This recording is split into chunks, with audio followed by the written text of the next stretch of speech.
Sino magpaparegister dyan ng wakwak? Kaya na-expire na. Pila.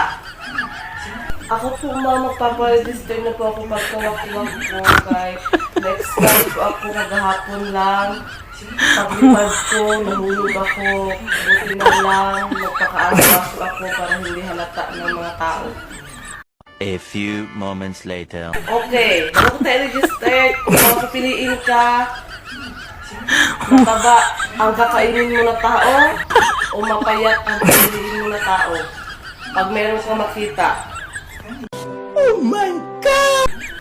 Ang kakainin ko kuma, kung meron ako makikita na wakwak na tao, ma'am, pipiliin ko kay payat. Mali! Bakit pipiliin mo payat na meron mang tawa? Anong reason? Parang palpak ka.